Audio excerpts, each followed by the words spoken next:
இப்போ season 2ஓட episode 2.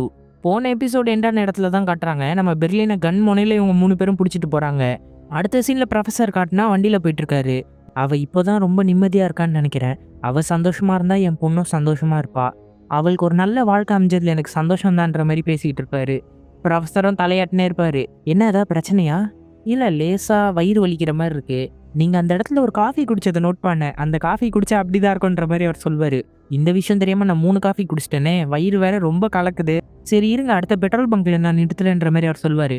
Professor அவ்வளோ நேரம் தாங்காதுன்னு நினைக்கிறேன். அது அந்த இடத்துல கொஞ்சம் ஓரமா வண்டி நிறுத்துறீங்களான்ற மாதிரி கேட்பாரு. இந்த இடமா? சரி ஓகே நிறுத்துறேன்ட்டு அவர் ஓரமா நிறுத்திடுவாரு. ப்ரொஃபசர் வேகமா பின்னாடி செவுத்து பக்கம் போயிட்டு அங்கே ஒரு குப்பை தொட்டி இருக்கும். குப்பையை ஃபுல்லாக கிளறிக்கிட்டு இருக்காரு. ஒரு பழைய நியூஸ் பேப்பர் கிடைக்கும், அந்த நியூஸ் பேப்பரை எடுத்து கொளுத்திக்கிட்டு இருக்காரு. இருக்கீங்களா சல்வா, இருக்கீங்களான்ற மாதிரி கத்திக்கிட்டே ப்ரொஃபசர் பக்கத்தில் வந்துகிட்டு இருக்காரு. இப்புறம் பதட்டமா அந்த பேப்பரை எரிச்சு பர்சுக்குள்ள அந்த பேப்பரோட துகள்களை போட்டுனுக்கிறாரு. கரெக்டாக அவர் பக்கத்தில் வரும்போது இன் பண்ணிக்கிட்டு ஓகே போலாமா, குப்பை எப்படிலாம் போட்டு வச்சிருக்காங்க பாருங்கன்ற மாதிரி அசால்ட்டா பேசிட்டு போறாரு. அடுத்து ஏஞ்சலோட கார் ஆக்சிடென்ட் ஆகிற விஷயத்த ரக்கேல் யோசிச்சு பார்க்கறா. உடனே போலீஸ்காரையும் அந்த ஃபாரன்சிக் டிபார்ட்மெண்ட்டை சேர்ந்த ஆளையும் கூப்பிட்டு ஏஞ்சலோட காரை நல்லா செக் பண்ணீங்களான்ற மாதிரி கேட்பாங்க. நல்லா செக் பண்ணிட்டேன், அவரோட பிரேக் தான் ஜாம் ஆயிருக்குன்ற மாதிரி சொல்லுவாங்க. என்ன சொல்றீங்க, அது வேணும்ட்டு யாராவது பண்ணியிருப்பாங்களா? இல்லை, அதுக்கு வாய்ப்பு ரொம்ப கம்மி. வேகமாக போய் ஆக்சிடென்ட் ஆன வண்டிங்களில் இப்படி தான் பிரேக் ஜாம் ஆகும். அப்படிதான் நடந்திருக்கும்னு நினைக்கிறேன்ற மாதிரி சொல்லுவாங்க. ஏஞ்சல் அந்த ஸ்பூனை எங்கேருந்து கொண்டு வந்தான்னு உங்ககிட்ட சொன்னானான்ற மாதிரி கேட்பாங்க. அவங்க இல்லைன்ற மாதிரி சொல்லிட்டு அங்கேருந்து கிளம்பி போயிடுவாங்க. இங்கே பாரு, ஏஞ்சலுக்கு இந்த இடத்துல கூட அந்த ஸ்பூன் கிடைச்சிருக்கும். ஏஞ்சல் அந்த ஸ்பூனை எடுத்து அவனை கண்டுபிடிச்சிட்டான். அதனால தான் ஏஞ்சலை கொலை பண்ண அவன் ட்ரை பண்ணியிருப்பான்னு நான் நினைக்கிறேன்ற மாதிரி சொல்லுவாங்க. அதுக்கு ஆதாரமே இல்லைன்ட்டு அவங்க சொல்லிட்டாங்களே. இருந்தாலும் என்னால் நம்ப முடியல. ஏஞ்சலுக்கு இந்த விஷயம் தெரியும்.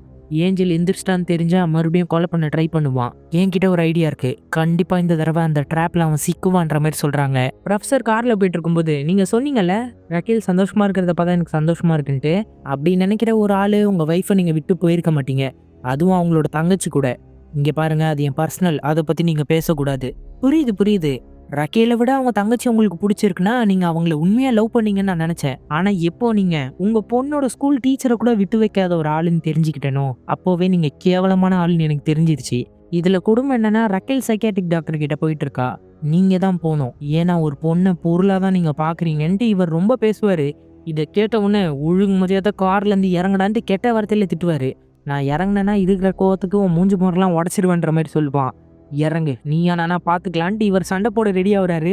ப்ரொஃபசரும் அழகா கோட்டை கழட்டிட்டு ஓகே போட்டுடலான்ட்டு கண்ணை முட்டு ரிலாக்ஸா இங்க போயிட்டு இருக்காரு. அடுத்து பெர்லினை இவங்க எல்லாருமே கட்டி போட்டுடுறாங்க. இது என்னன்னு தெரியுதா? என்னோட மருந்து பாட்டில். இல்ல உன்னோட ஆயுட்காலம்டா, இதை வச்சு தாண்டா நீ வாழ்ந்துகிட்டு இருக்கன்ட்டு ஒன்னொன்னா தூக்கி போட்டு உடைப்பா. இங்க பார் டோக்கியோ, இதை வச்சு என்ன பயம்புறுத்திடலான்னு நீ நினைக்கிறியா? எப்படி இருந்தாலும் நான் சாக போறேன்னு உங்களுக்கு தெரிஞ்சிருச்சு. நான் இன்னைக்கு செத்தா என்ன, ஒரு 10 நாள் கழிச்சு செத்தா என்ன? இந்த மாதிரி சின்ன பிள்ளைத்தனமாலாம் என்னை பயம்புறுத்த ட்ரை பண்ணாத. ஒழுங்கா பிளான் செர்னோபில்னா என்னன்னு சொல்லிடுன்ற மாதிரி கேட்பா. அது என்னால் சொல்ல முடியாதுன்ட்டு அவர் சொன்ன உடனே ஒரு கன் எடுத்துப்பா. அதில் ஒரே ஒரு புல்லட்டை மட்டும் போட்டுப்பா. உன்னுடைய லக்கை செக் பண்ணி பார்க்கலாம் மண்டு கழுத்து பக்கத்தில் வச்சுட்டு உண்மையை சொல்லு. இதுக்கெல்லாம் நான் பயப்படுவேன்னு நினச்சியா அப்படின்ற மாதிரி சிரிச்சுக்கிட்டு தான் இருப்பான். ஒரு தடவை கன் அழுத்திடுவா, புல்லட் வெளியே வராது. ஒழுங்கா சொல்லிடு பிளான் செர்னோபிள்னா என்னன்ட்டு மிரட்டிக்கிட்டு இருக்கா. பெர்லினுக்கா டென்ஷன் ஏறிக்கிட்டு இருக்கு. இந்த பக்கம் ப்ரொஃபசர் போலீஸ்காரர் கூட சண்டை போட்டுன்னு இருக்காரு. அழகா ப்ரொஃபசர் மிஸ் ஆகுறாருங்க. சண்டை கூட நம்ம ஆளுக்கு தெரியும் போல இருக்கு. அவரை பிடிச்சி ஒரு சோக் தான் போடுவாரு. அவர் மயங்கிடுவாரு. கீழே படுக்க வச்சுட்டு ப்ரொஃபசர் நடந்து போயிட்டு இருப்பாரு. அப்போ வெளியே நைரோபி வந்துருவா. டோக்கியோ உள்ள என்ன பண்ற, வெளியே வான்ற மாதிரி கத்துவா. நானும் டோக்கியோவும் ரஷ்யன் ரூலெட் விளாடுறோன்ற மாதிரி பெர்லின் சிரிச்சுக்கிட்டே சொல்லுவான்.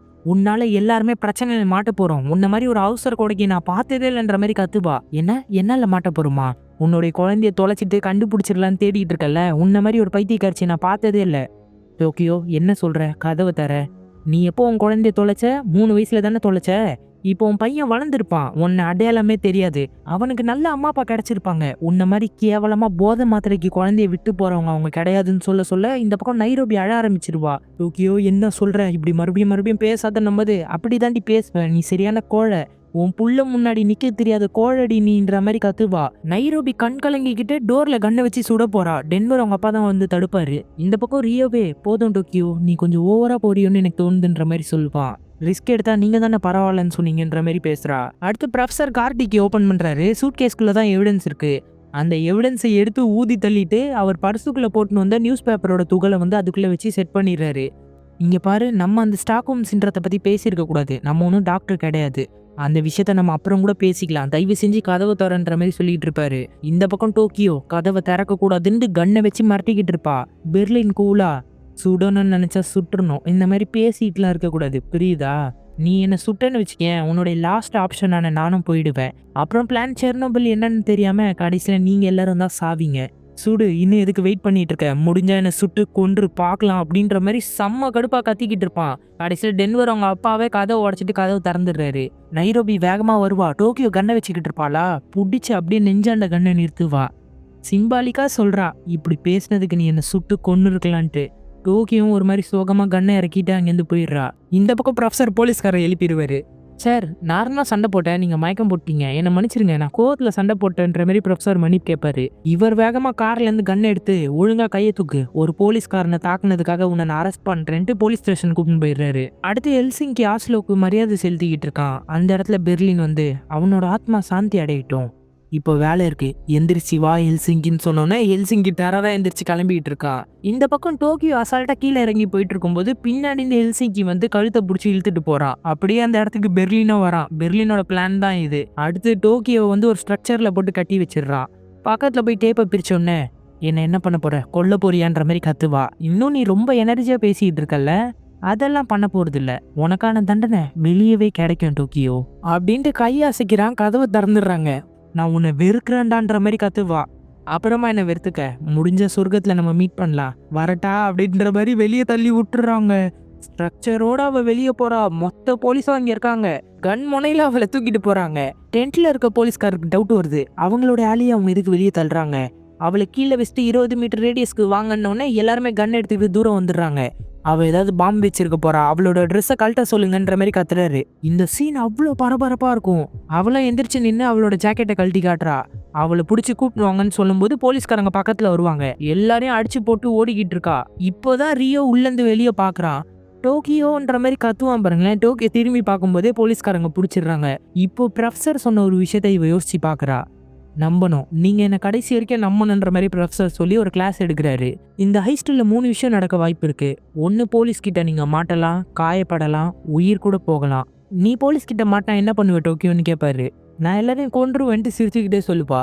என்ன நடந்தாலும் இந்த ஹைஸ்டோட கோல்டன் ரூலை எப்பவுமே மறந்துடாதீங்க, நேரத்தை வாங்கணும், எவ்வளோ முடியுமோ நேரத்தை இழுத்துக்கிட்டே இருக்கணுன்ற மாதிரி ப்ரொஃபசர் சொல்றாரு. இந்த பக்கம் உடனே அவ, எனக்கு வயிறு வலிக்குது, என்னால் மூச்சு விட முடியலன்ற மாதிரி துடிக்கிறா.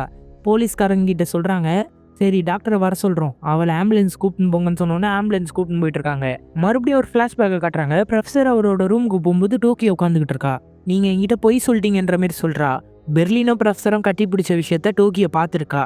எந்த ரிலேஷன்ஷிப்பும் இருக்கக்கூடாதுன்னு சொன்னீங்க, அவர் உங்களோட பேரை சொல்லி கூப்பிட்டாரு, சர்ஜியோ, அதானே உங்க பேருன்ற மாதிரி சொன்னோன்னா ப்ரொஃபசர் கதவு முட்டு வந்து பக்கத்தில் உட்கார்றாரு. ஆமா, என்னோட பேரு சர்ஜியோ, என் அப்பா பேங்க் ராபரா இருந்தாரு, அவரை பேங்க்குக்கு வாசல்லையே போலீஸ்காரங்க சுட்டு கொன்னுட்டாங்க. அவரோட பிளான் தான் இந்த ஹைஸ்ட், தெரியுமா? இந்த கூட்டத்திலேயே நீ ஒருத்தி தான் கோபக்காரி, முடிவை ரொம்ப வேகமாக எடுப்ப. இதனால ஒரு கட்டத்தில் நீ தனியாக இருக்கிற மாதிரி ஃபீல் பண்ணலாம், ஏதாவது பிரச்சனையில் போய் மாட்டிக்கலாம். ஆனால் எப்பவுமே என்ன நம்பு, இந்த விஷயத்த மறந்துடாத, எல்லாத்துக்கும் என்கிட்ட ஒரு பிளான் இருக்கு. அது மட்டும் இல்லை, நான் ரொம்ப லக்கியான பர்சன் தெரியுமான்ற மாதிரி ப்ரொஃபசர் சொல்லுவார். உங்களோட லக்கை நான் நம்புறேன்ற மாதிரி தலையாட்டியிருப்பா. அடுத்து இங்கே ஸ்டேஷனில் பார்த்தா ப்ரொஃபஸரை சுற்றி ஃபோட்டோ எடுத்துகிட்டு இருக்காங்க. அவரோட ஃபிங்கர் பிரிண்ட்லாம் வாங்குறாங்க. இதில் மோசமான விஷயம் என்னன்னு பார்த்தீங்கன்னா, ஃபிங்கர் பிரிண்ட் வந்து காரில் இருக்க ஃபிங்கர் பிரிண்ட்டோட மேட்ச் பண்ணால் இவர் மாட்டிப்பார். அது மட்டும் இல்லாமல் இவங்க தப்பிச்சு போக வேண்டிய இடத்துக்கான சாவியை வாங்கிடுறாங்க. ஒரு மருந்து டப்பா எடுத்து போலீஸ்காரர் பார்க்குறாரு. இது என்னோட இதயத்துக்காக டாக்டர் கொடுத்துருக்காருன்ட்டு சொல்லி சமாளிப்பார். ஆனால் அந்த மருந்தை வச்சு தான் ரக்கேல் அவங்க அம்மாவை போட்டு தள்ளவே அவர் ட்ரை பண்ணார். சரி, அங்கே போய் உட்காருன்ற மாதிரி ஒரு இடத்துல ப்ரொஃபஸர் உட்கார வச்சிடுறாங்க. அங்கே உட்காரும்போது தான் அவர் நியூஸே பார்க்குறாரு. இந்த மாதிரி ராயல் மென்ட்லேருந்து ஸ்ட்ரக்சரில் கட்டி ஒருத்தரை வெளியே தள்ளியிருக்காங்க. அவங்க யாருன்னு பார்த்தா ஒலிவியர்ன்ட்டு டோக்கியோட உண்மையான பேரை சொல்கிறாங்க. ப்ரொஃபசர் இதை பார்த்தோன்னே அதிர்ச்சி ஆகுறாரு. இந்த பக்கம் பெர்லின் எல்லாரையும் உட்கார வச்சுக்கிட்டு போதகர் மாதிரி பேசிக்கிட்டு இருப்பான். எல்லாருமே கையை கோர்த்துக்குங்க, நம்ம பிரார்த்தனை செய்ய போகிறோம். டோக்கியோ இங்கேருந்து வெளியே போயிட்டா, நம்மளேருந்து ஒரு ஆளை நம்ம இறந்துருக்கோம், அவளுக்கு கொஞ்சம் பைத்தியம் பிடிச்சிருச்சு, அதனால தான் அவள் இங்கேருந்து வெளியே போயிட்டா. இதுக்கப்புறம் நம்ம தான் இதை டீல் பண்ணணுன்ற மாதிரி பேசிக்கிட்டு இருப்பான். ரியோக்கா செம்ம கோவம் வந்துடும். நீ சரியான சைக்கோ, ஏன்டா அவளை வெளியே தள்ளணுன்ற மாதிரி கோவப்படுவான். எல்லார்கிட்டையும் உங்களுக்கு இது தப்பா படலையான்ற மாதிரி கேட்பான். எல்லாருமே இல்லை, அவள் எல்லையை மீறிட்டா, ஓவரா பண்ணான்ற மாதிரி தான் சொல்லுவாங்க. நைரோபி இதை சொல்லும்போது, இந்த சைக்கோ பக்கமாக நிற்கிறன்ற மாதிரி கோவப்படுவான். இல்ல நான் ப்ரொஃபசர் பார்க்க நிக்கிறேன். ப்ரொஃபசருக்காக தான் இவ்வளத்தையும் நான் பண்ணிக்கிட்டு இருக்கேன். அவரையே போலீஸ் அரெஸ்ட் பண்ணிருச்சு. இப்போ இவன்கிட்ட கேட்டா என்ன சொல்லுவான்? இன்னும் 2, 3 மணி நேரம் இருக்குல்ல. அதுக்குள்ள அவர் ஃபோன் பண்ணுவாருன்னு சொல்லுவான். அதுக்கப்புறம் என்ன பண்ணுவீங்க? எல்லாருமே மூஞ்ச பார்த்துக்கிட்டு இங்கே உட்காந்துக்கிட்டு இருப்பீங்களா? இதுக்கப்புறம் என்னால முடியாது. ஹாஸ்டேஜஸ் தப்பிச்சு போயிட்டாங்க. டோக்கியோவும் இங்கேருந்து போயிட்டா. நான் இங்கேருந்து போனா உங்களுக்கு எந்த பிரச்சனையும் இல்லைல்ல. நான் இங்கேருந்து கிளம்புறேன் அப்படின்ட்டு கன்னை கொடுத்துட்டு வெளியே போக ட்ரை பண்றான். நீ இங்கேருந்து போகலாம், எந்த பிரச்சனையும் இல்லை. அதுக்கு முன்னாடி இந்த கர்ச்சீஃப் எடுத்துட்டு போ. இந்த வெள்ளை கர்ச்சீஃப் ஆட்டிக்கிட்டே நீ வெளியே போனேன்னா உன்னை எதுவுமே பண்ண மாட்டாங்க போலீஸ்காரங்கன்ட்டு கட்டி பிடிச்சிப்பான். நைரோபிக்கு தெரியுது இவன் என்னவோ பண்ண போறான்ட்டு. உடனே பாக்கெட்லேருந்து ஒரு இன்ஜெக்ஷன் எடுத்து அவனோட கழுத்தில் போட்டு மயக்கம் போட வச்சிடுறான். இவங்க 2 பேரும் லவ் பண்ண விஷயத்தை யோசிச்சு பார்க்குறாங்க. யாருன்னு பார்த்தா டோக்கியோ அந்த ஆம்புலன்ஸில் தான் இருக்கா. அவளோட மைண்டுக்குள்ளே ஃபுல்லாக பெர்லினை கொல்லணும் கொல்லணும் கொல்லணும் தான் யோசிச்சுக்கிட்டு இருக்கா. இப்போ கூட இவ இந்த பிளானை லீக் பண்ணிடலாம், போலீஸ் கிட்ட சொல்லிடலாம் தான் யோசிக்கிறா. ஆனா உள்ள ரியோ இருக்கான். ரியோக்கும் இது பாதிப்பாயிடும்ன்றதுக்காக தான் சொல்ல வேணான்ற முடிவில் இருக்கா. கடைசியாக இவளை கேம்புக்குள்ள கூப்பிட்டு போய் உட்கார வச்சிருவாங்க. அந்த உயர் அதிகாரி தான் நிற்பான். உன்னை எதுக்கு அவங்க வெளியே தள்ளினாங்க? உள்ள கொஞ்சம் ஓவராக சேட்டப் பண்ணிட்டேன். என்னை போட்டு தள்ளுருவான்னு நினச்சேன். ஆனால் இப்படி கோத்து விடுவான்னு கொஞ்சம் கூட எதிர்பார்க்கல. என்னை இப்படி தான் உட்கார வச்சு கேள்வி கேட்க போறீங்களான்ற மாதிரி கேட்பா. அடுத்து ப்ரொஃபசர் பிளான் போட்ட ஒரு விஷயத்த காட்டுறாங்க. இங்கே பாருங்க, நீங்கள் போலீஸ்கிட்ட மாற்ற ஒரு வாய்ப்பு கூட நடக்கும். அப்படி மாட்டி நீங்கள் ஜெயிலில் போய் தண்டனை அனுபவிச்சாலும் ஒரு விஷயத்த நீங்கள் மறக்கவே கூடாது. உங்களோட பணம் பத்திரமா என்கிட்ட இருக்கும். எப்படி உங்கள் எல்லாரையும் நான் தேடி கண்டுபிடிச்சனோ அதே மாதிரி நீங்கள் வெளியே வந்தோன்னா உங்களை கண்டுபிடிச்சி உங்களோட பணத்தை நான் செட்டில் பண்ணுவேன். அந்த விஷயத்த நீங்கள் நம்பணும். நீங்கள் சொல்கிறத பார்த்தா போலீஸ்கிட்ட மாட்டினாலும் உண்மையை சொல்லக்கூடாது, எந்த விஷயத்தையும் லீக் பண்ணக்கூடாது, ஜெயிலில் இருக்கிற ஆள் கூட பேசவே கூடாது. அதானே என்னொன்னே? அதே தான். நீங்கள் ஒரு விஷயம் பண்ணலாம். நேரத்தை இழுக்க நான் சொல்கிற சிம்பிளான ஐடியா. விசாரணை பண்ணுறது ஒரு காத்தாடி மாதிரி, உண்மைங்கிறது ஒரு நூல் மாதிரி. உங்களோட நூலை நீங்கள் கொஞ்சம் கொஞ்சம் விட்டுக்கிட்டே இருக்கணும். ஆனால் முழுசாமல் விட்டுறக்கூடாது. தேவைப்படும் போது அதை கையில் பிடிச்சி இழுக்கவும் தெரிஞ்சிருக்கணுன்ற மாதிரி சொல்கிறாரு. எத்தனை பேர் இந்த ஐஸில் சம்மந்தப்பட்டிருக்கீங்க? நாங்கள் 8 பேருன்ற மாதிரி சொல்லுவா. எத்தனை நாளாக நீங்கள் அந்த வீட்டில் பிளான் போட்டீங்க? என்ன நாங்கள் ஒரு 5 மாதமாக பிளான் போட்டோம். அடுத்து ரக்கேல் உள்ளே வந்துருவாங்க. இந்த பொண்ணை இப்படி தான் உட்கார வச்சு விசாரிப்பீங்களா? அறிவே இல்லையான்ட்டு ஒரு துணி எடுத்து மேலே போட்டு அவங்கள மன்னிச்சிரு, அவங்களுக்கு இதெல்லாம் தெரியாது. உன்னை மறுபடியும் பார்க்குறதுல சந்தோஷம் டோக்கியோ. கொஞ்சம் ஃப்ராங்காக பேசலாமா? நான் கேள்வி கேட்பேன், நீ பதில் சொல்லணும். யார் அந்த ப்ரொஃபசர்? இந்த கேள்வியை டோக்கியோ எதிர்பார்த்துருக்க மாட்டா. மிரண்டு உட்காந்துக்கிட்டு இருக்கா. இதோட சீசன் 2ஓட எபிசோட் 2வையும் முடிக்கிறாங்க. ஸோ இது வரைக்கும் நம்ம சேனலை சப்ஸ்கிரைப் பண்ணாமல் பார்த்துட்டு இருந்தீங்கன்னா சப்ஸ்கிரைப் பண்ணிக்கோங்க. சோஷியல் மீடியாவில் நம்மளை ஃபாலோ பண்ணாதவங்க டிஸ்கிரிப்ஷனில் லிங்க் கொடுத்துருக்கா, அதை யூஸ் பண்ணி ஃபாலோ பண்ணிக்கோங்க. தேங்க்யூ.